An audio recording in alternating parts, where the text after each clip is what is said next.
Layar ponselku masih menyala di atas meja nakas, menampilkan kalender digital yang sudah kutandai lingkaran merah sejak 3 bulan lalu. Liburan keluarga, begitu bunyinya.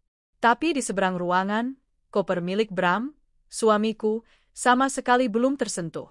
Sementara itu, 3 koper, 1 milikku, dan 2 koper anak-anak dengan stiker kartun yang mulai mengelupas, sudah berdiri rapi di dekat pintu. Jadi, benar tidak bisa, Mas? Tanyaku sekali lagi, suaraku mungkin terdengar lebih lelah daripada yang kumaksudkan. Bram menghela napas panjang di ujung telepon. Suara bising samar-samar, mungkin lalu lintas atau deru mesin, terdengar di latar belakang. Nania, aku sudah bilang. Proyek ini diperpanjang. Klien minta revisi besar-besaran. Aku nggak bisa tinggal. Ini menyangkut reputasi kantor. Reputasi. Selalu itu yang dia utamakan. Aku memijat pelipisku. Tapi kamu sudah janji, Mas. Adit sudah menunggu setahun penuh. Kamu tahu sendiri dia sampai menabung uang jajannya. Aku tahu, jawabnya cepat, nadanya defensif. Nanti ku ganti liburannya. Bilang saja pada Adit, ayah sedang berjuang buat dia juga. Perjuangan. Kata itu terasa hampa di telingaku. Perjuangan macam apa yang membuat seorang suami semakin dingin pada istrinya? Perjuangan macam apa yang membuatnya lupa pada ulang tahun anak bungsunya minggu lalu? Mas, anak-anak sudah lama sekali menunggu, desakku lagi, mencoba menahan getar di suaraku. Lombok ini impian kita. Justru itu, Nania. Karena ini proyek besar, aku nggak bisa main-main. Suaranya sedikit meninggi. Sudahlah. Kamu berangkat saja sama anak-anak. Aku benar-benar enggak bisa. Nanti aku transfer untuk tambahan di sana. Aku terdiam. Lagi-lagi janji transfer. Padahal, saat aku meminta uang bekal liburan 2 hari lalu, jawabannya adalah, lagi nan. Gaji tertahan. Aneh. Seorang manajer proyek senior di perusahaan multinasional gajinya tertahan? Tapi aku menelan protes itu. Demi keutuhan, Nania. Selalu itu mantranya. Ya sudah kalau begitu, jawabku akhirnya, menyerah. Oke. Jaga diri, ya. Hati-hati di jalan. Salam buat anak-anak. Love you. Panggilan ditutup bahkan sebelum aku sempat menjawab. Love you. 3 kata yang kini terasa seperti formalitas dingin, seperti tanda tangan di akhir email kantor. Ayah nggak jadi ikut, ya, Bunda? Aku menoleh. Si bungsu, Adit, berdiri di ambang pintu kamar. Piyama bergambar dinosaurusnya terlihat kebesaran di tubuhnya yang kurus. Matanya yang bulat menatapku penuh harap yang hampir padam. Hatiku mencelos. Bagaimana aku harus menjelaskan pada anak 8 tahun ini bahwa ayahnya lebih memilih tumpukan kertas daripada tawa mereka? Aku berjongkok, merengkuhnya. Ayah ada kerjaan tambahan, sayang. Nggak bisa ditinggal. Seketika, bibir mungilnya melengkung ke bawah. Air mata mulai menggenang. Selalu begitu. Ayah nggak pernah punya waktu. Adit nggak mau ke Lombok kalau nggak ada ayah. Adit maunya ke Bali. Katanya di Bali ada pantai yang banyak mainannya. Rengekan Adit berubah menjadi tangisan keras. Si sulung, Rara, 15 tahun, dan si tengah, Doni, 12 tahun, muncul di belakangnya dengan wajah cemas. Bunda, Adit kenapa lagi? Tanya Rara. Aku menggendong Adit, mencoba menenangkannya. Ayah nggak bisa ikut. Dan sekarang Adit nggak mau ke Lombok. Dia maunya ke Bali. Bali? Doni menyahut. Wah, keren. Temanku baru pulang dari sana, Bun. Katanya lebih seru dari Lombok. Rara mengangguk. Aku lihat di TikTok juga gitu, Bun. Banyak kafe-kafe lucu. Yah. Sudah, Bun. Ke Bali aja, yuk. Biar Adit nggak nangis lagi. Aku menatap ketiga anakku bergantian. Lombok sudah direncanakan.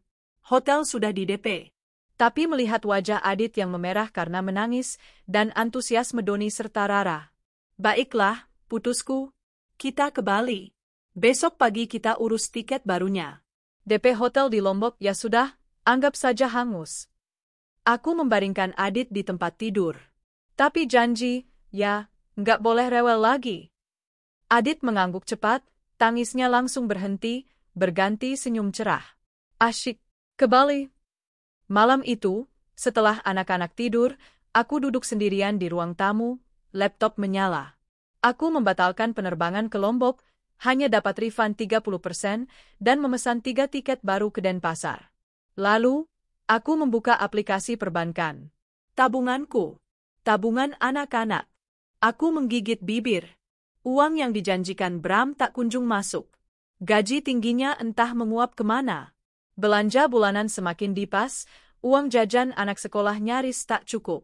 Saat kutanya, jawabannya selalu, kebutuhan kantor banyak, atau, kamu nggak ngerti, Nan. Inflasi lagi tinggi. Dia marah. Selalu marah jika ditanya soal uang. Seolah-olah aku, yang mengorbankan karirku yang sedang menanjak sebagai lulusan terbaik untuk menjadi ibu rumah tangga, tidak berhak tahu kemana perginya penghasilan suamiku sendiri. Dengan tangan gemetar, aku memindahkan isi tabungan daruratku dan sebagian tabungan pendidikan anak-anak ke rekening utama. Cukup untuk tiket, hotel standar di dekat pantai, dan uang saku selama 5 hari. Ini demi anak-anak, batinku. Saat itulah ponselku bergetar lagi. Nama yang tak terduga muncul di layar. Sinta. Adikku. Aku mengerutkan kening. Aneh. Sinta hampir tidak pernah menelepon. Sejak dia lulus kuliah, dengan biaya penuh dariku saat aku masih bekerja, dan mendapatkan pekerjaan mentereng di firma hukum, dia seolah lupa punya kakak. Dia sibuk dengan kehidupannya, teman-temannya, dan kemewahan barunya. Halo, Sin, sapaku, sedikit curiga. Mbak Nania? Halo, Mbak. Sorry ganggu malam-malam. Suaranya terdengar ceria, terlalu ceria. Lagi sibuk, Mbak? Lagi mau beres-beres. Kenapa, Sin? Oh, enggak. Cuma mau tanya. Aku dengar dari Mas Bram, Mbak besok mau liburan, ya? Ke Lombok, kan? Jantungku berdebar sedikit lebih cepat. Iya. Kenapa memangnya? Ah, enggak apa-apa, Mbak. Keren banget, deh. Have fun, ya, di Lombok. Salam buat keponakan-keponakanku yang lucu. Ya, makasih, Sin. Oke, deh, Mbak. Udah dulu, ya. Cuma mau memastikan itu aja. Bye. Panggilan ditutup. Aku terdiam, mematung di sofa yang dingin. Cuma mau memastikan itu aja. Kenapa dia harus memastikan tujuanku? Kenapa dia tahu dari Bram, padahal Bram bilang dia sibuk kerja? Tiba-tiba, sebuah ingatan melintas. Beberapa bulan lalu, aku tak sengaja membuka WhatsApp Bram yang tergeletak di meja makan. Sebuah pesan masuk dari nomor yang disimpan dengan nama Sinta Ga. Hani, nanti malam jadi, kan? Aku tunggu di tempat biasa. Kangen banget. Jantungku seperti diremas. Hani? Saat itu juga Bram keluar dari kamar mandi. Dia melihatku memegang ponselnya. Dengan panik, dia merebutnya. Siapa? Hani? Mas? Tanyaku, suaraku nyaris tak terdengar. Bukan siapa-siapa, bentaknya. Itu Sinta, teman kantor di General Affairs. Biasa kami bercanda begitu. Kamu nggak usah lebay, deh. Teman kantor? Bercanda? Tapi hatiku tahu itu bukan candaan. Malam itu, aku mencoba membuang kecurigaan itu jauh-jauh. Demi rumah tangga. Demi anak-anak.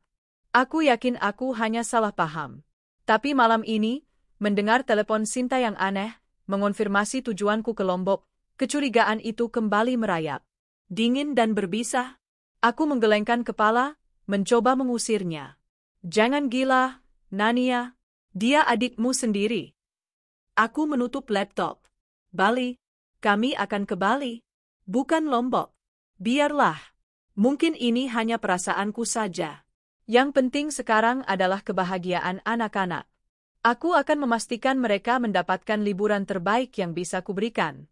Tanpa tahu bahwa keputusan mengubah rute ke Bali malam itu akan menjadi awal dari kehancuran sekaligus kebangkitanku. Bandara Soekarno-Hatta keesokan paginya terasa seperti dunia yang berbeda. Kekalutan semalam berganti menjadi riuh rendah semangat. Adit, yang sudah melupakan kekecewaannya pada sang ayah, kini berlari kecil di depanku, menarik koper miniaturnya sendiri. Doni berjalan di sampingku, headphone tersampir di leher, mencoba terlihat keren, meski matanya tak bisa menyembunyikan binar antusias. Rara, remaja gadisku, sudah siap dengan ponsel di tangan, merekam setiap momen untuk TikTok Story-nya. Bunda, nanti kita duduk dekat jendela, ya, pinta Adit. Iya, sayang. Bunda sudah pesan kursi dekat jendela buat Adit dan Mas Doni. Aku tersenyum, meski ada sedikit perih di baliknya. Ini pertama kalinya aku bepergian sejauh ini dengan 3 anak tanpa Bram.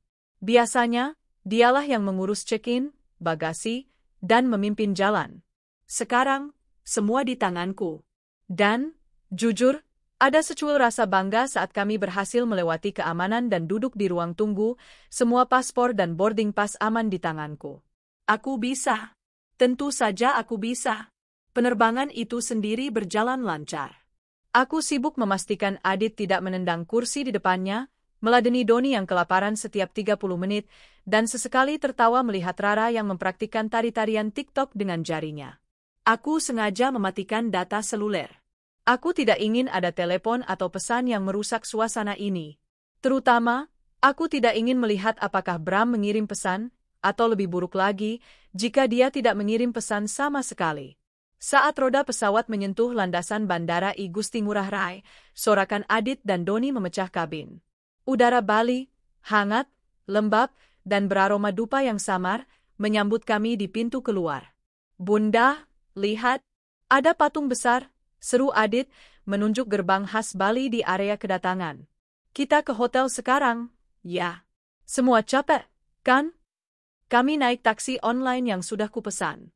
Perjalanan menuju hotel di kawasan Kuta, pilihan hotelku sederhana, yang penting dekat pantai sesuai janji pada Adit, dipenuhi oleh celotehan anak-anak yang menunjuk ke setiap pura kecil, deretan toko, dan turis asing yang mereka lihat. Hotel kami, Pantai Mutiara, bukanlah hotel bintang 5 yang mewah. Jauh dari tempat-tempat yang mungkin akan dipilih Bram. Tapi hotel ini bersih, asri, dan yang terpenting, lobi terbukanya langsung menghadap ke kolam renang dan di baliknya, samar-samar terdengar debur ombak. Kamar 308 dan 309. Connecting room, Bu, kata resepsionis itu ramah. Sempurna. Anak-anak berhamburan masuk ke kamar. Aku yang ini. Balkonnya keren. Bunda, Aku meletakkan tas jinjingku. Dari balkon kamar, aku bisa melihat hamparan pasir Kuta dan ombak yang bergulung. Matahari mulai condong ke barat, melukis langit dengan warna oranye dan ungu. Indah sekali. Bunda, ayo ke pantai, rengek Adit, sudah berganti pakaian renang. Bentar, sayang. Kita taruh barang dulu, ya. Habis ini kita main pasir sampai puas. Hari pertama di Bali terasa seperti mimpi. Kami menghabiskan sisa sore itu di pantai. Aku, yang biasanya dibilang Bram, bau minyak, dan berantakan, kini duduk di atas tikar sewaan, membiarkan rambutku yang tergerai dierpa angin laut. Aku memakai sundress sederhana yang sudah lama kusimpan di lemari. Aku bahkan tidak memakai daster. Aku melihat Rara dan Doni yang mencoba bodyboarding sewaan, jatuh bangun ditelan ombak kecil dan tertawa terbahak-bahak.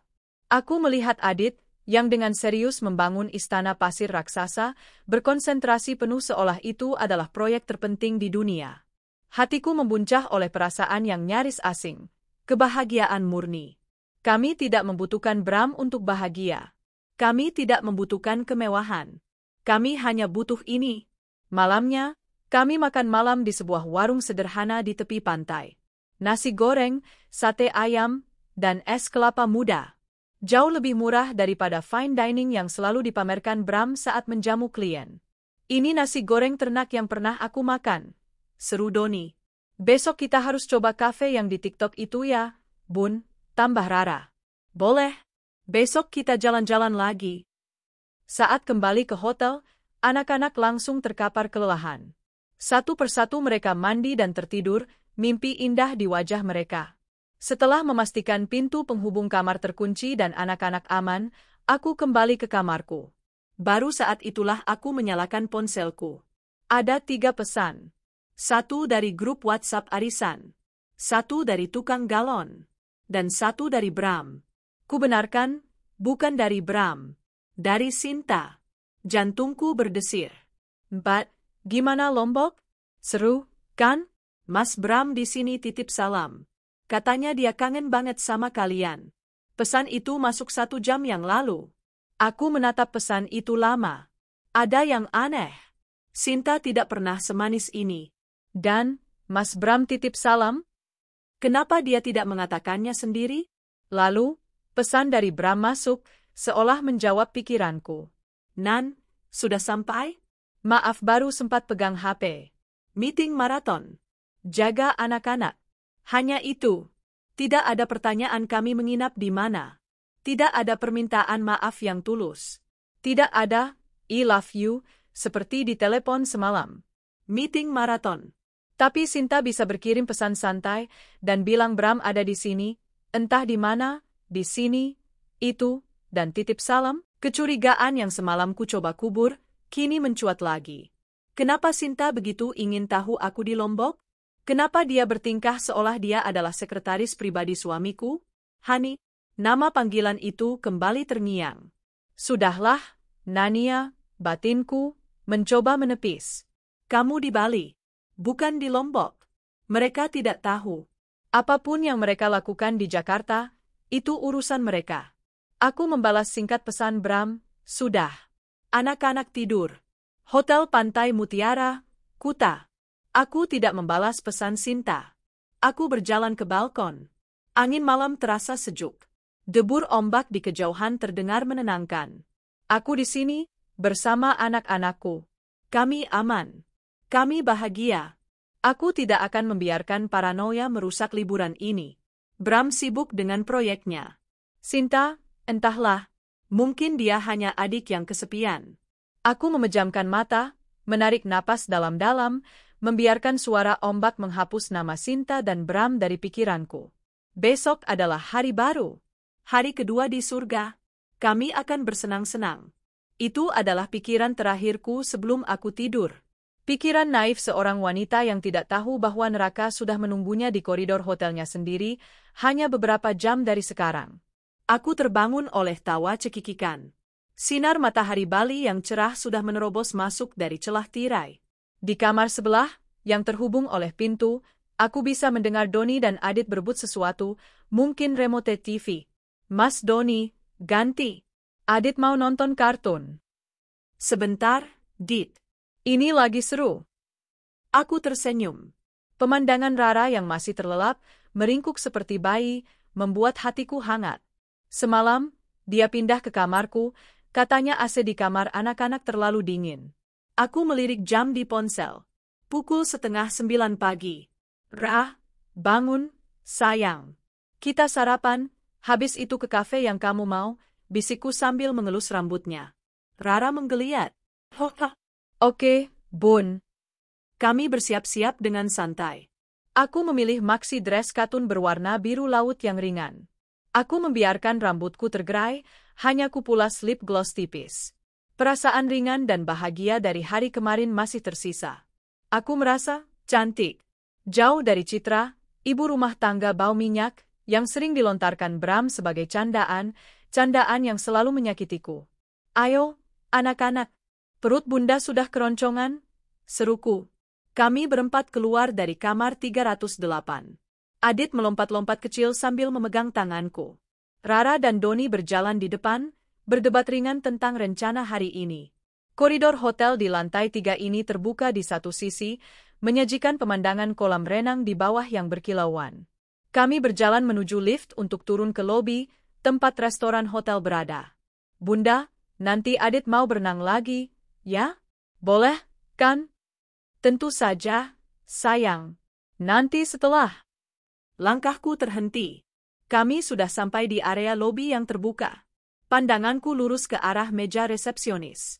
Di sana, seorang pria dan seorang wanita berdiri membelakangi kami, sedang berbicara dengan staf hotel. Mereka baru saja meletakkan koper, 2 koper, di samping mereka. Jantungku serasa berhenti berdetak sepersekian detik. Punggung itu, postur itu, Jam tangan perak yang melingkar di pergelangan tangan kiri pria itu. Aku mengenalnya lebih baik dari siapapun di dunia ini. Itu Bram. Wanita di sampingnya tertawa. Tawa renyah yang sangat kukenal. Dia mengenakan jumpsuit tanpa lengan berwarna merah ceri, memamerkan kulitnya yang putih mulus. Rambutnya yang panjang dan hitam legam tergerai indah.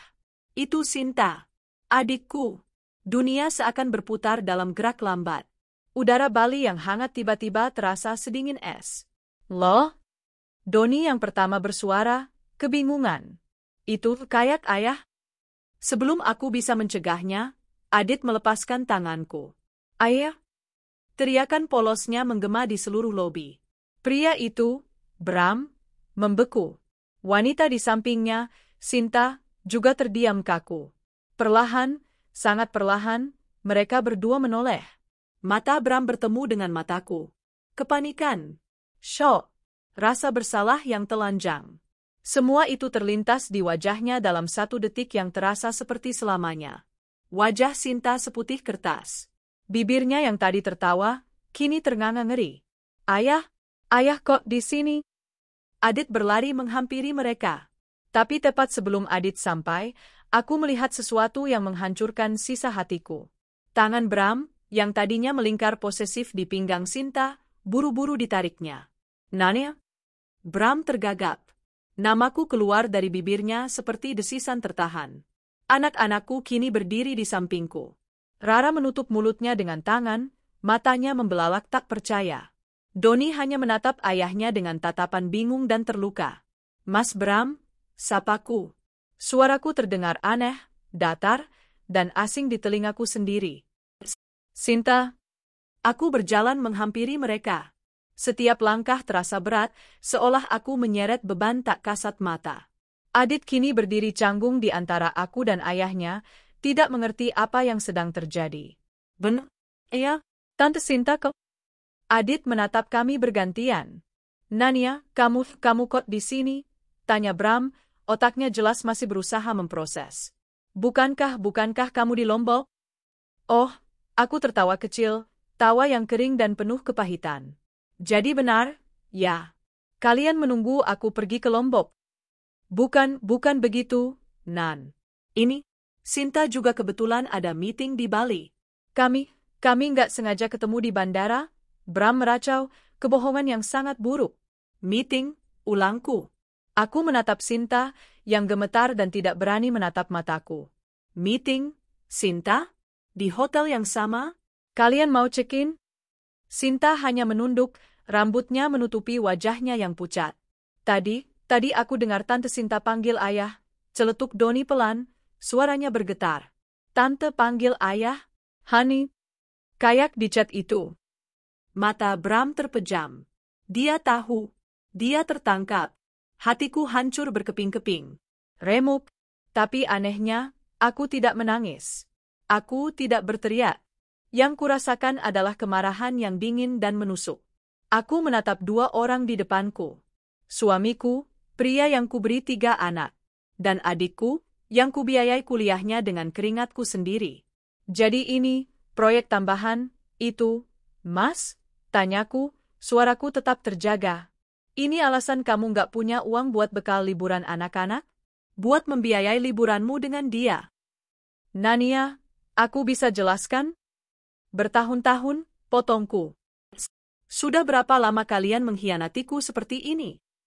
Bram terdiam. Sinta terisak pelan. Para tamu hotel yang lain dan staf di lobi mulai memperhatikan kami. Pemandangan ini, seorang istri dengan 3 anak, berhadapan dengan suami dan selingkuhannya yang ternyata adiknya sendiri, terlalu dramatis untuk diabaikan. Aku merasakan malu yang membakar. Tapi bukan untukku. Untuk mereka. Aku menarik napas dalam-dalam, berusaha kuat di depan anak-anakku. Rara, panggilku, suaraku sedikit bergetar, tapi tegas. Rara menatapku, matanya sudah berkaca-kaca. Dia gadis yang cerdas. Dia mengerti apa yang sedang terjadi.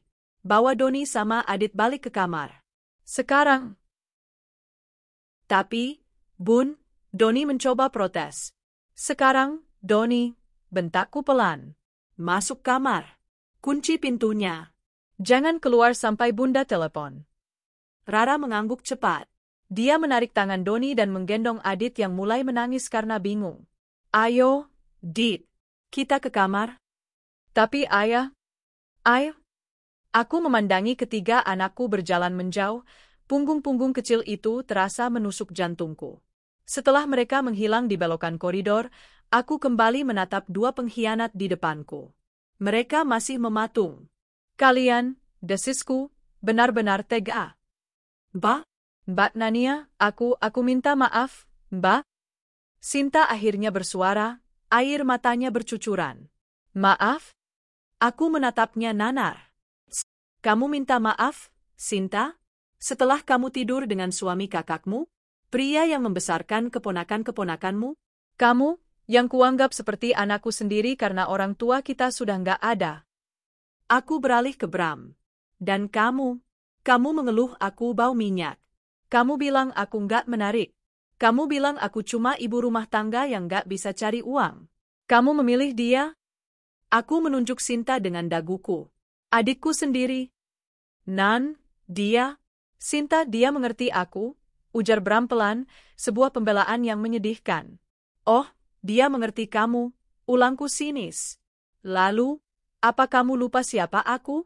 Kamu lupa aku lulusan terbaik yang rela keluar kerja demi mengurus kamu dan anak-anak? Kamu lupa itu semua, Bram? Mereka berdua terdiam, malu dan terhina di bawah tatapan orang-orang di lobi. Dengar, kataku, suaraku dingin dan mantap. Aku nggak akan mengamuk di sini. Aku nggak akan memberimu kepuasan melihatku hancur. Tapi kalian berdua? Aku menatap mata mereka satu persatu. Mulai detik ini, kalian sudah selesai. Aku akan beri kalian hukuman yang tidak akan pernah bisa kalian lupakan seumur hidup kalian. Gema dari kalimat terakhirku, hukuman yang tidak akan pernah bisa kalian lupakan, terasa menggantung di udara lobi yang mendadak hening. Staf hotel di meja resepsionis pura-pura sibuk, beberapa tamu yang sarapan memandang kami terang-terangan. Wajah Bram berubah dari panik menjadi merah padam karena marah karena tertangkap, marah karena dipermalukan. Sinta, sebaliknya, semakin pucat, air matanya luruh membasahi jumpsuit merah cerinya yang kini terlihat norak. Nania, jangan gila, desis Bram, suaranya rendah dan mengancam. Jangan bikin drama di sini. Kita bicara di kamar. Sekarang. Dia melangkah maju, mencoba meraih lenganku, mungkin untuk menyeretku pergi dari tatapan publik. Aku mundur selangkah, menepis tangannya bahkan sebelum menyentuhku. Jangan sentuh aku, kataku, suaraku setajam es. Drama? Kalian yang menciptakan drama ini, Bram. Kalian yang membawanya ke hotel tempat anak-anakku menginap. Mbak Nania, tolong, Mbak. Sinta akhirnya bersuara lagi, tangisnya memilukan. Tapi bagiku, itu terdengar seperti rengekan paling menjijikkan yang pernah kudengar. Tolong apa, Sinta? Aku menatapnya lurus. Tolong jangan bilang siapa-siapa. Tolong aku pura-pura tidak lihat. Atau tolong aku ikhlaskan suamiku untukmu. Sinta terisak semakin keras, tak mampu menjawab. Dengar, aku kembali menatap Bram. Aku melihat pria yang kucintai selama 17 tahun, ayah dari anak-anakku. Dan yang kulihat sekarang hanyalah seorang pengecut. Hukuman yang kuberikan untuk kalian sederhana, kataku dengan jelas, setiap kata kutata rapi agar terdengar oleh mereka, dan mungkin oleh beberapa orang di sekitar. Pertama, mulai detik ini, aku, Nania, minta cerai. Wajah Bram menegang. Kamu nggak serius? Aku tidak pernah seserius ini seumur hidupku, jawabku. Kamu bilang aku nggak bisa cari uang? Kamu bilang aku cuma ibu rumah tangga yang bergantung padamu? Baik, akan aku buktikan siapa aku tanpamu. Nania, pikirkan anak-anak, bentaknya, kini menggunakan anak-anak sebagai tameng. Aku sedang memikirkan anak-anak, suaraku sedikit bergetar, tapi aku cepat menguasainya. Aku tidak mau anak-anakku tumbuh melihat ibunya dihina dan dikhianati oleh ayah mereka sendiri. Dan oleh tantenya. Aku menoleh ke Sinta. Dan ini yang kedua. Untukmu, Sinta. Dia mendongak, matanya bengkak dan merah. Kamu menginginkan dia, kan? Aku menunjuk Bram. Kamu memanggilnya Honey. Kalian terlihat sangat mesra. Kamu sudah mengambilnya diam-diam selama bertahun-tahun. Sekarang, aku berikan dia padamu. Ambil. Sinta dan Bram sama-sama menatapku tak percaya. Aku ikhlaskan dia, lanjutku. Kalian pergilah menikah. Segera. Aku tidak mau kalian terus berbuat zina, membawa nama buruk yang lebih jauh untuk keluargaku dan anak-anakku. Ini adalah hukuman yang sebenarnya. Aku tidak akan membiarkan mereka putus dan mencari korban lain. Aku mengikat mereka berdua. Aku memaksa mereka untuk hidup dalam konsekuensi penuh dari pilihan mereka, hidup bersama sebagai pasangan yang sama-sama penghancur. Mbak jangan, Mbak aku enggak? Sinta menggeleng panik. Kenapa? Tanyaku sinis. Bukannya ini yang kamu mau? Menjadi Nyonya Bramantio? Kamu sudah mendapatkannya. Selamat. Wajah Sinta hancur. Ini bukan yang dia bayangkan. Dia mungkin hanya ingin romansa terlarang, uang, dan validasi karena berhasil merebut suami kakaknya yang sukses. Dia tidak pernah ingin dipaksa menikahi pria yang kini akan kehilangan segalanya. Ketiga, kataku, kembali pada Bram. Pergi dari rumahku. Rumah itu atas nama kita berdua, tapi aku yang akan tinggal di sana bersama anak-anak. Bawa barang-barangmu, dan bawa perempuan ini. Pergi sejauh mungkin dari hidup kami. Nania, kamu nggak bisa melakukan ini, geram Bram. Dia kehilangan kendali. Aku nggak akan pernah menceraikan kamu. Aku nggak akan melepaskan anak-anak. Oh, kamu akan melakukannya, kataku tenang. Kecuali kamu mau seluruh kantormu, seluruh keluargamu, tahu apa yang kamu lakukan. Di sini, di Bali, dengan adik iparmu sendiri. Kamu punya jabatan tinggi, kan, Mas? Reputasi? Aku menggunakan senjatanya, reputasi, untuk melawannya. Bram terdiam. Rahangnya mengeras. Dia tahu dia kalah telak. Nikmati liburan kalian, kataku sebagai penutup. Kalian memulainya dengan sangat romantis, kan? Aku membalikkan badan. Dengan punggung selurus yang kubisa, aku berjalan meninggalkan mereka berdua, dua patung yang membeku di tengah lobi yang kini menjadi saksi bisu kehancuran mereka. Aku berjalan menuju lift. Aku menekan tombol atas. Aku tidak menoleh ke belakang. Pintu lift terbuka. Aku masuk. Pintu tertutup, memisahkanku dari mereka. Saat sendirian di dalam kotak besi yang membawaku naik, barulah kakiku terasa lemas. Lututku gemetar hebat. Ding! Pintu lift terbuka di lantai 3. Aku melangkah keluar dengan sisa-sisa kekuatan yang kumiliki. Aku berjalan menyusuri koridor, melewati pemandangan kolam renang yang indah, yang kini terasa seperti ejekan. Aku sampai di depan kamar 308. Aku memasukkan kartu kunci. Pintu terbuka. Aku masuk, dan dengan cepat menutup pintu di belakangku. Aku menguncinya. Disitulah, di balik pintu kamar hotel yang aman, topeng elegan itu akhirnya retak. Aku bersandar di pintu. Kakiku tak sanggup lagi menopang tubuhku. Aku luruh ke lantai. Napasku terengah. Dadaku sesak. Sakitnya. Ya Tuhan, sakitnya. Aku membekap mulutku sendiri agar isak tangisku tidak keluar. Aku tidak ingin anak-anak di kamar sebelah mendengarku. Aku menangis tanpa suara, tubuhku berguncang hebat. Air mata panas mengalir deras, membasahi dres biru laut yang tadi kupakai dengan perasaan bahagia. Hancur. Hatiku hancur. Bukan hanya retak, tapi remuk menjadi debu. Pria yang kupercayai. Adik yang kubesarkan. Mereka berdua. Bersama-sama. Mengkhianatiku. Aku menangis di lantai itu selama beberapa menit, mengeluarkan semua kepahitan. Tapi kemudian, aku mendengar suara Adit dari kamar sebelah. Mas Doni, Bunda lama banget, sih. Adit lapa. Suara itu. Suara anakku. Aku tersentak. Aku menyeka air mataku dengan kasar. Tidak. Aku tidak bisa hancur. Tidak di sini. Ada 3 malaikat kecil di kamar sebelah yang membutuhkanku. Liburan ini hancur, pernikahan ini hancur. Tapi aku tidak akan membiarkan anak-anakku hancur. Aku bangkit. Aku berjalan ke wastafel, membasuh wajahku yang sembab. Aku menatap pantulanku di cermin. Wanita yang hancur, tapi matanya menyiratkan tekad baru. Mereka pikir aku lemah. Mereka pikir aku hanya ibu rumah tangga yang bisa mereka injak-injak. Mereka salah besar. Aku mengambil ponselku. Aku harus memesan tiket pulang ke Jakarta. Hari ini juga. Perang baru saja dimulai. Aku menatap pantulanku di cermin kamar mandi. Wajahku sembab, mataku merah, tapi tatapanku tajam. Tekad yang baru kutemukan di dasar hatiku yang hancur menjadi bahan bakarku. Aku tidak akan membiarkan mereka melihatku hancur lebih lama lagi. Aku membuka pintu penghubung ke kamar anak-anak. Pemandangannya langsung meremas hatiku. Rara duduk di tepi tempat tidur, memeluk lututnya, bahunya berguncang dalam tangis tanpa suara. Doni berdiri di dekat jendela, meninju-ninju pelan telapak tangannya sendiri, rahangnya mengeras. Adit, si bungsu, hanya duduk di lantai, bingung dan lapar. Bisik Rara saat melihatku. Aku segera menghampiri dan memeluknya. Bunda di sini, sayang. Bunda di sini.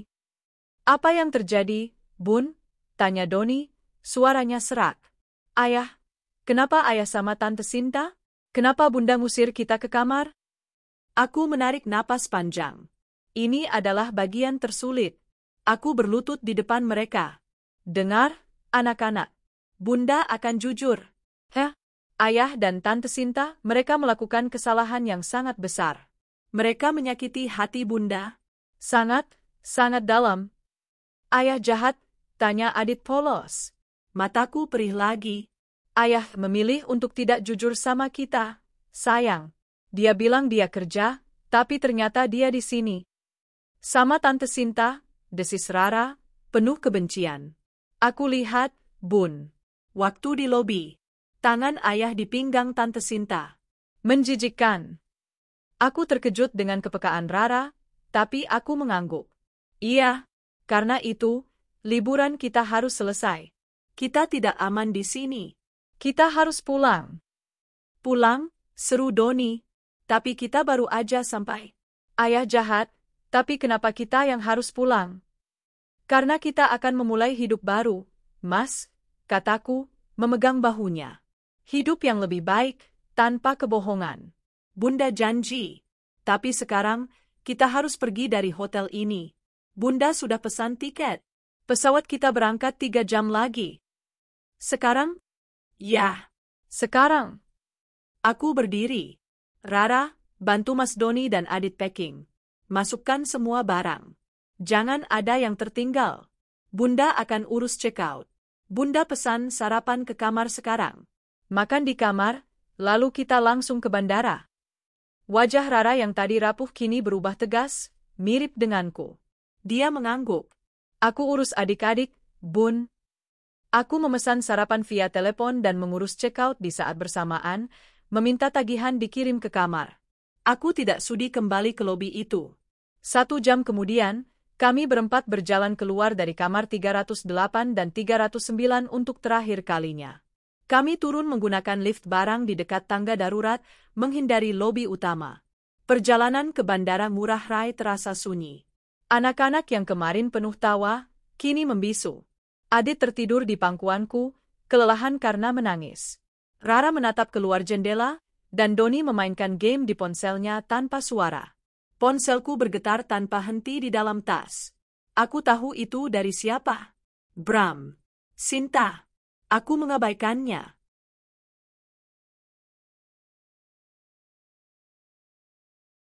Di ruang tunggu bandara, aku akhirnya membuka ponselku. Puluhan panggilan tak terjawab dari Bram. Belasan dari Sinta. Dan rentetan pesan. Bram, Nania, kamu di mana? Jangan gegabah. Jawab teleponku. Bram, kamu bawa anak-anak kemana? Kamu nggak berhak. Kita bicarakan ini baik-baik. Bram, Nan, aku salah. Aku Vilaf. Tolong jangan begini. Sinta, Mbak, maafin aku. Mbak, aku Vilaf. Aku nggak tahu harus gimana. Tolong jangan bilang siapa-siapa. Sinta, Mbak, Mas Bram marah besar sama aku. Mbak, tolong aku. Aku tertawa sinis. Tolong aku? Dengan jari yang gemetar, Bukan karena takut, tapi karena marah, aku memblokir nomor Sinta. Selesai. Dia sudah mati bagiku. Nomor Bram tidak kublokir. Aku mematikan notifikasinya. Aku butuh rekam jejak. Penerbangan kembali ke Jakarta terasa seperti di dalam ruang hampa. Kami duduk berempat dalam diam. Di sebelahku, Rara tiba-tiba memegang tanganku. Bunda nggak apa-apa? Tanyanya pelan. Aku menoleh, menatap mata remajanya yang bijak. Aku tersenyum tipis. Bunda akan baik-baik saja. Kita akan baik-baik saja. Kami tiba di rumah menjelang malam. Rumah yang dingin dan kosong. Anak-anak langsung masuk ke kamar mereka, terlalu lelah secara fisik dan mental. Setelah memastikan Adit tidur, aku berjalan ke kamar utamaku. Kamarku dan Bram. Aroma parfumnya masih tertinggal. Foto pernikahan kami masih terpajang di dinding. Aku menatap foto itu. Wanita muda yang tersenyum bahagia, penuh cinta dan harapan. Wanita naif yang rela mengorbankan segalanya. Dengan gerakan cepat, aku mengambil foto itu, membukanya, dan merobeknya jadi dua. Kemudian, aku mulai bekerja. Aku membuka lemari pakaian. Aku menarik keluar semua kemejanya yang mahal. Jas-jasnya. Koleksi jam tangannya. Sepatu golfnya. Aku mengambil 2 koper terbesar. Dengan gerakan cepat dan efisien, aku memasukkan semua miliknya. Baju kerja. Baju santai. Pakaian dalam. Hingga sikat gigi dan parfumnya di kamar mandi. Aku tidak menyisakan apapun. Pukul 11 malam, 2 koper besar itu sudah berdiri rapi di teras depan, di luar pintu. Aku mengunci pintu. Aku memasang rantai pengaman tambahan. Lalu, aku mengambil ponselku dan mengirim 1 pesan singkat ke Bram. Barang-barangmu sudah di depan. Jangan berani-berani masuk ke rumah ini. Pengacaraku akan menghubungimu besok. Aku melempar ponselku ke sofa. Jantungku berdebar kencang, tapi aku merasa lega. Perang telah dimulai. Dan aku baru saja melepaskan tembakan pertama. Aku berjalan ke ruang kerjaku yang berdebu. Kubuka laptop lamaku. Aku mencari nama di kontak emailku. Anita Pratiwi. Mantan bosku. Aku menarik napas, lalu mulai mengetik. Subjek, Nania kembali. Halo, Mbak Anita. Maaf mengganggu malam-malam. Saya Nania. Masih ingat saya? Saya dengar perusahaan Mbak sedang mencari manajer proyek. Saya mungkin sedikit berkarat, tapi saya lulusan terbaik, dan saya siap membuktikan diri. Aku menekan tombol, kirim, tepat saat tengah malam berdentang. Babak baru hidupku dimulai. Aku tidak tidur sekejap pun malam itu. Setelah mengirim email pada Mbak Anita, aku duduk di ruang kerja yang berdebu itu, membuat daftar. Daftar apa yang harus kulakukan, pengacara, bank, sekolah anak-anak, dan yang paling mendesak, mencari sumber penghasilan. Sekitar pukul 2 pagi, gedoran keras di pintu depan memecah keheningan malam. Nan, buka pintunya. Kamu jangan gila, Nan. Ini rumahku juga. Suara Bram. Keras, penuh amarah, dan sedikit mabuk. Jelas dia langsung terbang pulang dari Bali begitu menerima pesanku. Aku bergeming dari kursiku. Nan, aku bilang buka. Jangan mempermalukan kita di depan tetangga.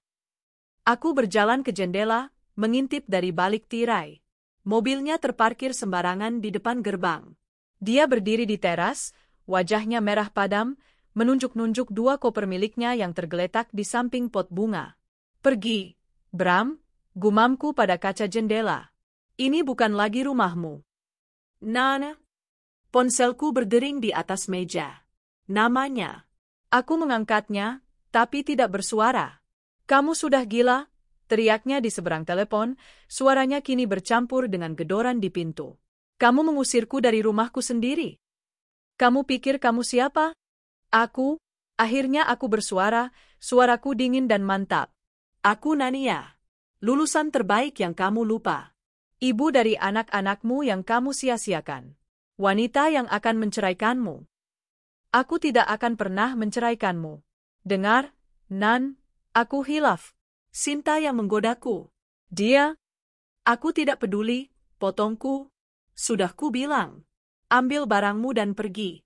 Bawa dia bersamamu. Jika kamu tidak pergi dalam 5 menit, aku akan menelepon satpam komplek dan melaporkanmu atas tindakan tidak menyenangkan. Kamu berani mengancamku? Aku tidak mengancam. Aku memberi pilihan. Terdengar umpatan kasar di seberang telepon, lalu panggilan itu mati. Gedoran di pintu berhenti. Beberapa saat kemudian, aku mendengar suara mobil dinyalakan dengan kasar dan derit ban yang kencang saat mobil itu melesat pergi. Dia pergi. Dia benar-benar pergi. Aku kembali ke ruang kerja. Tubuhku gemetar, tapi aku berhasil. Langkah pertama telah kuambil. Pukul 5 pagi, saat adzan subuh berkumandang, sebuah notifikasi email masuk. From Anita Pratiwi subjek, Re, Nania kembali. Nania. Astaga, ini benar kamu? Tentu saja aku ingat. Kamu adalah manajer proyek junior terbaik yang pernah kumiliki. Berkara, katanya. Kamu itu berlian, Nan. Kebetulan sekali, posisiku sekarang direktur. Dan aku butuh kepala divisi proyek. Bukan manajer lagi. Kantorku jam 8. Bisakah kamu datang? Kita bicara. Bawa CVMU, meski aku mungkin sudah hafal isinya. Salam, Anita. Air mataku menetes. Tapi kali ini, bukan air mata kesakitan. Ini air mata kelegaan. Harapan. Aku langsung membalas, saya datang, Mbak. Terima kasih. Pukul 6 pagi, aku membangunkan anak-anak. Wajah mereka masih muram. Selamat pagi, sapaku, mencoba terdengar seceria mungkin. Ayah, semalam pulang, Bun, tanya Doni pelan. Aku dengar suara mobil. Aku duduk di tepi tempat tidur Rara. Dengar, anak-anak. Semalam ayah pulang. Tapi ayah tidak akan tinggal di sini lagi. Mulai hari ini, hanya ada kita berempat. Rara mengangguk pelan. Adit memelukku. Bunda harus bekerja lagi, lanjutku. Seperti dulu, sebelum ada kalian. Bunda harus cari uang untuk sekolah kalian, untuk makan kita. Kalian tidak apa-apa? Bunda mau kerja? Mata Rara berbinar. Kayak Tante Anita yang sering Bunda ceritain dulu. Aku tersenyum. Iya, Bunda akan kerja di kantor Mbak Anita. Keren, seru Doni. Berarti Bunda jadi bos? Hampir, aku tertawa. Tapi itu artinya, Bunda butuh bantuan kalian. Rara, kamu yang paling besar, Bunda titip adik-adik, ya? Pastikan mereka mengerjakan PR, makan, dan sholat tepat waktu. Siap, Bun, kata Rara, lebih bersemangat. Pagi itu, rumah kami terasa berbeda. Aku tidak lagi bergerak seperti robot, menyiapkan sarapan dan seragam. Kami bergerak sebagai tim. Pukul 7:30, aku berdiri di depan cermin. Aku mengeluarkan blazer hitamku yang sudah bertahun-tahun tidak terpakai. Kemeja putih bersih. Dan celana bahan. Aku merias wajahku dengan rapi. Wanita yang menatapku di cermin bukanlah Nania yang bau minyak. Dia adalah Nania yang profesional, tajam, dan siap merebut kembali dunianya. Bunda cantik banget, puji Adit. Terima kasih, sayang. Aku mencium mereka bertiga. Bunda pergi, ya. Ingat pesan Bunda. Wawancara dengan Mbak Anita lebih terasa seperti reuni. Dia memelukku erat. Aku tahu ceritamu, katanya pelan, setelah aku menceritakan garis besarnya, tanpa menyebut nama Sinta. Cukup, orang ketiga. Suamimu bodoh sekali melepaskanmu. Tapi, kehilangan dia adalah keuntungan buat perusahaanku. Dia menatapku tajam. Pekerjaan ini berat, Nan. Kamu harus memimpin 30 orang. Kamu siap?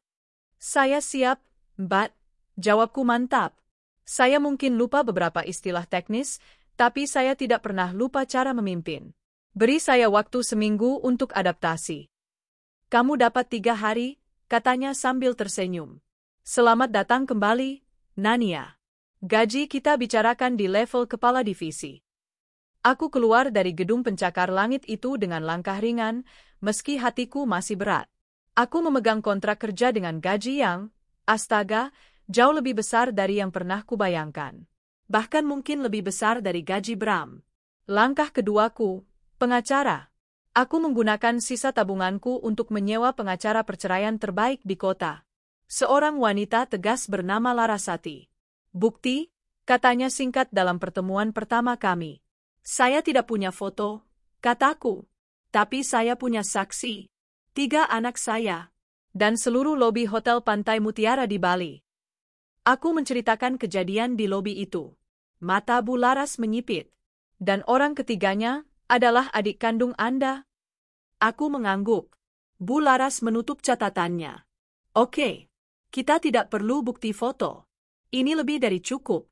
Kita akan tuntut hak asuh anak penuh. Rumah. Dan tunjangan anak yang setimpal. Kita akan buat dia tidak bisa berdalih. Saya juga mau. Aku ragu sejenak. Suami saya berselingkuh dengan adik saya. Saya tidak mau mereka lolos begitu saja. Saya mau mereka menikah. Bu Laras menatapku. Itu permintaan yang tidak biasa. Tapi bisa kita atur sebagai bagian dari kerugian imaterial. Kita akan pastikan dia tahu bahwa Anda tahu dan Anda merestui. Dan satu hal lagi, kataku, tolong sebarkan berita perselingkuhan ini. Di kantornya, saya tahu jabatannya tinggi. Saya mau reputasi yang selalu dia banggakan itu hancur. Bu Laras tersenyum tipis. Anda datang ke orang yang tepat, Bu Nania. Ini akan jadi perang yang menarik. Saat aku pulang hari itu, aku lelah, tapi aku merasa hidup. Aku bukan lagi korban yang menangis di lantai hotel. Aku adalah pejuang yang sedang menyusun strategi perang. 3 hari. Mbak Anita memberiku waktu 3 hari untuk adaptasi. Aku menyelesaikannya dalam 1 hari pertamaku di kantor baru terasa seperti deja vu. Aku kembali mengenakan blazer, duduk di ruang meeting, menatap spreadsheet dan timeline proyek. Istilah-istilah yang kupikir sudah kulupakan, milestone, project charter, risk assessment, ternyata masih tersimpan rapi di otakku. Tentu, perangkat lunaknya baru. Metodologinya sudah berevolusi. Tapi instingku masih setajam dulu. Gila, Nan, kata Mbak Anita di akhir hari pertamaku, setelah aku selesai mempresentasikan rencana 90 hari untuk divisi baruku. Kamu bilang, berkarat?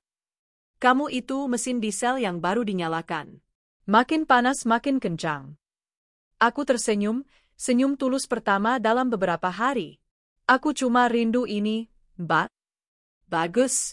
Karena proyek pertama tim MU adalah mengambil alih klien besar yang hampir lepas. Mereka butuh proposal baru dalam 48 jam. Saya kerjakan, jawabku tanpa ragu. 2 minggu pertama adalah neraka. Aku berangkat sebelum matahari terbit dan pulang setelah anak-anak hampir tidur. Rumah kami kini memiliki ritme baru. Aku menyewa seorang asisten rumah tangga paruh waktu untuk memasak dan bersih-bersih sore hari. Rara, dengan kedewasaan yang melebihi usianya, mengambil alih komando di pagi hari, memastikan adik-adiknya sarapan dan siap sekolah online. Bunda, you're killing it, kata Rara suatu malam saat dia membawakanku secangkir teh ke ruang kerja. Dia baru saja melihat email di laptopku, yang sengaja kubuka, berisi pujian dari Mbak Anita atas proposal yang goal. Kita semua, sayang, kataku, menariknya dalam pelukan. Kita tim. Sementara aku membangun kembali karirku, mesin perang hukumku mulai bergerak. Bu Larasati tidak main-main. Panggilan mediasi pertama dijadwalkan. Bram datang.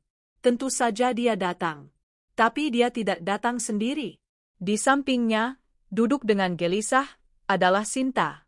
Aku duduk tegap di seberang meja, didampingi Bu Laras. Aku mengenakan blazer terbaikku.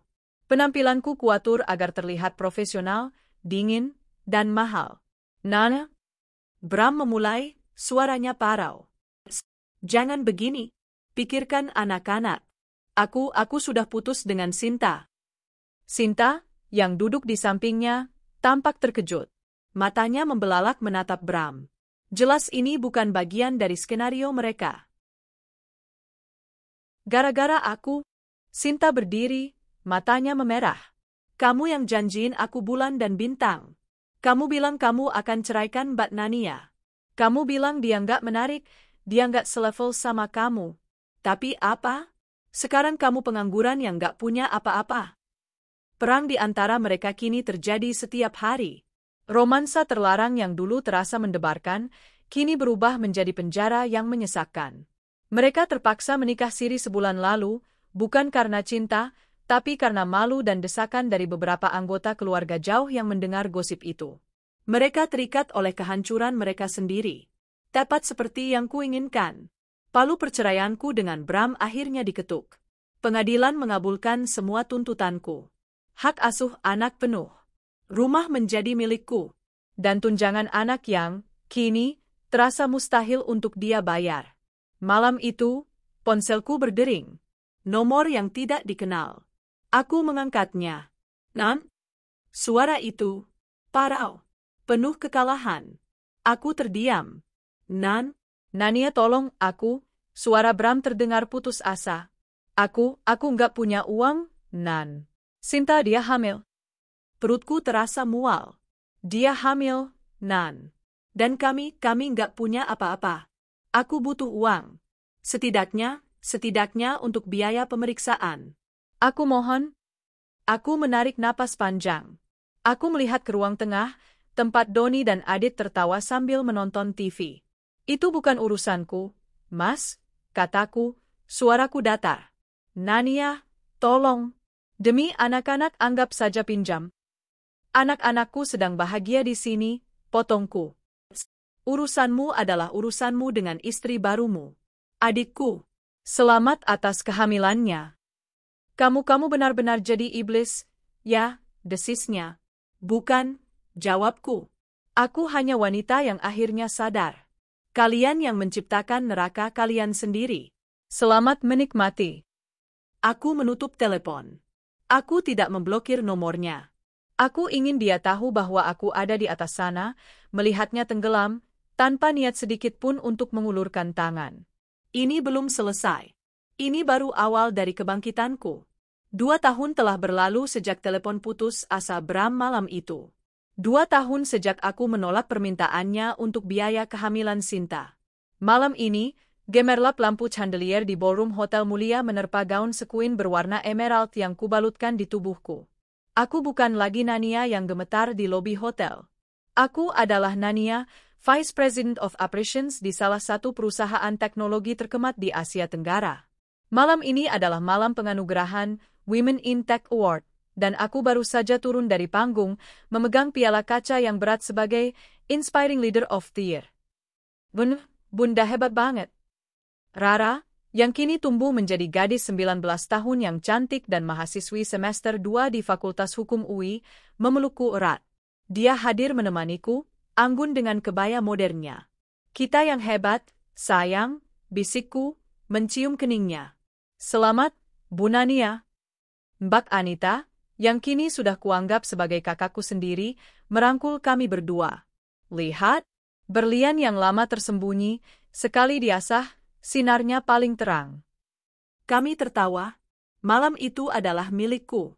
Aku dikelilingi oleh orang-orang yang menghargaiku, oleh rekan-rekan yang menghormatiku, dan oleh putri sulungku yang memujaku.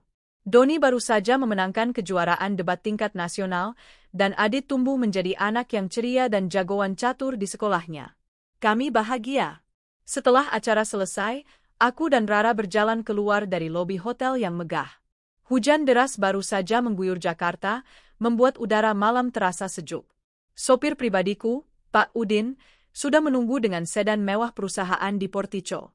Bunda, besok jadi, kan, kita cari kado buat ulang tahun Adit, tanya Rara sambil kami menunggu Pak Udin memajukan mobil.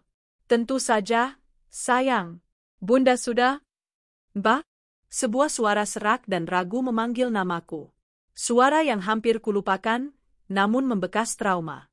Aku menoleh. Di pilar lobi, sedikit menjauh dari kerumunan tamu mewah, berdiri 2 sosok yang kuyu. Itu Sinta. Dia menggendong seorang anak balita yang rewel, mungkin berusia 1,5 tahun.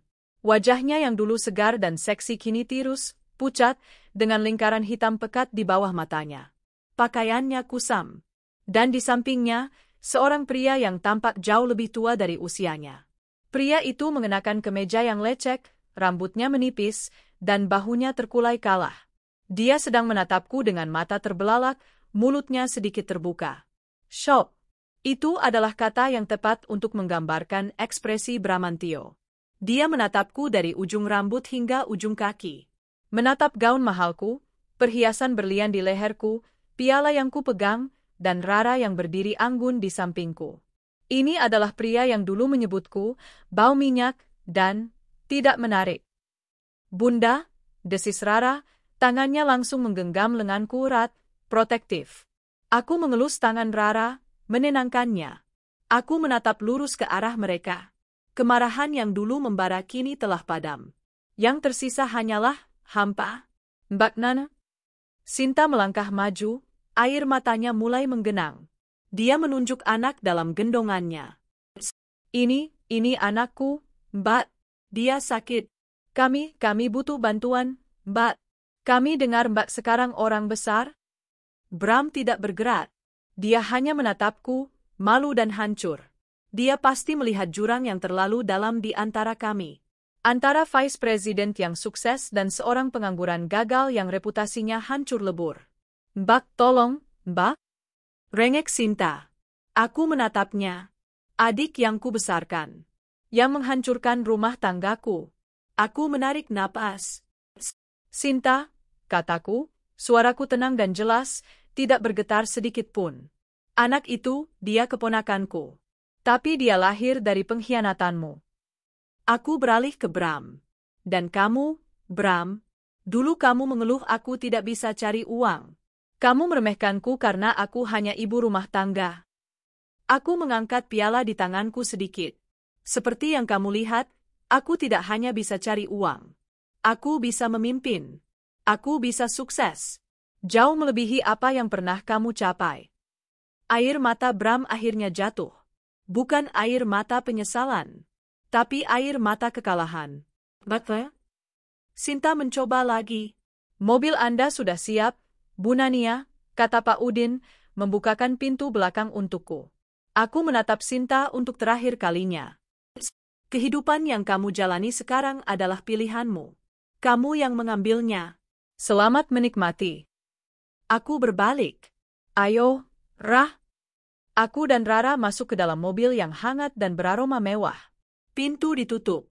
Saat mobil perlahan menjauh dari lobi, aku melihat dari kaca spion. Bram dan Sinta. Dua sosok itu masih mematung di sana, terguyur cahaya lampu lobi, tampak kecil dan menyedihkan. Mereka menatap mobilku menjauh, membawa semua kesuksesan dan kebahagiaan yang seharusnya bisa menjadi milik mereka. Mereka syok. Mereka hancur. Dan aku menatap lurus ke depan. Putar lagu favorit kita, Rah, kataku pada putriku. Rara tersenyum, menyambungkan ponselnya ke audio mobil. Kami pulang. Kami bahagia. Di atas puing-puing kehancuran para pengkhianat. 5 tahun telah berlalu sejak malam penganugerahan Women in Tech Award itu. 5 tahun sejak pertemuan terakhirku dengan Bram dan Sinta di lobi Hotel Mulia. Aku membalik halaman novel yang sedang kubaca. Angin laut yang lembut menerbangkan ujung rambutku. Di depanku, terhampar pemandangan yang seharusnya kulihat bertahun-tahun lalu, pantai Senggigi di Lombok. Tapi kali ini, kami tidak menginap di hotel standar. Kami berada di sebuah private villa mewah di atas bukit, dengan kolam renang infinity yang seolah menyatu dengan lautan biru di bawahnya. Bunda, secakenya lumer banget. Bunda harus coba. Aku menurunkan novelku dan tersenyum. Adit, bungsu kesayanganku, kini sudah setinggi aku. Di usianya yang ke-15, dia adalah remaja yang tampan, cerdas, dan masih manja pada ibunya. Dia menyodorkan sepotong kue ke arahku. Makasih, sayang, kataku, menerima suapan kecil itu. Di seberang kolam, Rara dan Doni sedang tertawa. Rara, di usia 21 tahun, baru saja lulus cum laude dari Fakultas Hukum. Dia sudah diterima bekerja di firma hukum Bularasati, mentornya. Dia tumbuh menjadi wanita muda yang persis seperti bayanganku, tegas, anggun, berkelas, dan berhati lembut. Doni, 19 tahun, adalah bintang debat di universitasnya. Dia kritis, logis, dan sangat protektif terhadap kakak dan adiknya. Kalian berdua jangan curang, ya? Seru Adit. Tadi bilangnya main catur, Kot, Malah ngobrolin kasus. Sirik aja kamu, Dit, ledek Doni. Makanya, jangan main game terus. Belajar debat kayak aku. Biarin. Yang penting Adit jagoan catur nasional. Wah? Aku tertawa pelan, menyaksikan interaksi mereka. Inilah harta karunku. 3 jiwa yang berhasil kerawat dan kubesarkan dari puing-puing pengkhianatan. Luka itu masih ada, tentu saja. Luka tidak pernah benar-benar hilang. Tapi luka itu sudah mengering, menjadi pengingat, bukan lagi sumber rasa sakit. Bun, Rara berjalan menghampiriku, duduk di kursi rotan di sebelahku. Tadi aku telepon Bu Laras. Cuma mau kasih kabar kita sudah sampai dengan selamat. Oh, ya? Apa kata dia? Dia titip salam. Bilangnya, selamat menikmati hasil kerja kerasmu, Nania. Kamu pantas mendapatkannya. Rara berhenti sejenak, menatapku dengan mata teduhnya. Dia juga bilang sesuatu, Bun. Tentang apa? Ayah dan Tante Sinta. Aku terdiam, menatap lautan. Nama mereka sudah lama sekali tidak terucap di antara kami. Ternyata, lanjut Rara pelan, mereka sudah bercerai. Sekitar setahun yang lalu. Aku tidak terkejut. Tante Sinta? Bu Laras dengar dari kenalannya, dia sekarang kerja jadi kasir di minimarket di pinggiran kota. Anaknya, yang laki-laki itu, dititipkan ke kerabat jauh di kampung. Aku memejamkan mata sejenak. Aku teringat pada Sinta yang seksi dan ceria dengan jumpsuit merahnya di Bali. Lalu aku teringat wajah kuyu dan pakaian kusamnya di lobi hotel mulia. Dan ayah, tanyaku pelan. Nggak ada yang tahu, Bun, jawab Rara. Dia menghilang setelah bercerai dari Tante Sinta. Kabarnya dia malu, terlilit banyak utang. Dia kalah, Bun. Kalah? Ya. Dia tidak hanya kalah dalam karir. Dia kalah dalam hidup. Pria yang dulu meremehkanku sebagai ibu rumah tangga, kini menjadi pria tanpa keluarga, tanpa pekerjaan, dan tanpa harga diri. Rara memegang tanganku. Bunda sedih. Aku membuka mata. Aku menatap putriku, lalu kedua putraku yang kini bergabung dengan kami. Aku menarik napas dalam-dalam, menghirup aroma garam dan bunga Kamboja. Tidak, sayang, jawabku jujur. Bunda tidak sedih. Bunda juga tidak bahagia mendengar mereka hancur. Bunda, sudah ikhlas. Cerita mereka sudah selesai. Mereka bukan lagi bagian dari hidup kita. Aku berdiri. Kalian ingat? Dulu kita batal ke sini karena ayah kalian sibuk. Ketiga anakku mengangguk, raut wajah mereka berubah serius. Dan kita batal ke sini, lanjutku, karena Bunda memutuskan pergi ke Bali. Tempat di mana hidup kita berubah selamanya. Aku merentangkan tanganku, membiarkan matahari sore menerpa wajahku. Sekarang, kita di sini, di Lombok. Bukan karena lari dari sesuatu, tapi karena kita pantas merayakannya. Merayakan kita. Adit bangkit dan memelukku dari belakang. Doni berdiri di samping kananku, Rara di kiriku. Kita berhasil, Bun, bisik Doni. Kita berhasil, ulangku. Kami berempat berdiri di sana, di tepi kolam renang yang menghadap ke lautan. Matahari perlahan turun, menciptakan siluet keluarga kami yang utuh. Aku teringat diriku yang menangis di lantai kamar hotel di Bali. Aku teringat Bram yang menyebutku, tidak menarik. Aku teringat Sinta yang memohon di lobi hotel. Semua itu terasa seperti film lama yang sudah usang. Pemenangnya bukanlah aku. Pemenangnya adalah kami. Kami bahagia. Di atas puing-puing pengkhianatan itu, kami membangun istana kami sendiri. Dan istana ini jauh lebih kokoh. 8 tahun telah berlalu sejak hari yang menghancurkan di Bali. 3 tahun sejak liburan perayaan kami di Lombok. Hari ini, aku tidak berada di ruang rapat atau di private villa mewah. Aku berada di taman belakang rumahku yang rimbun, rumah yang sama, yang pernah ingin direbut Bram, kini telah direnovasi total menjadi oase pribadiku. Bukan lagi Adit yang berusia 15 tahun yang manja padaku.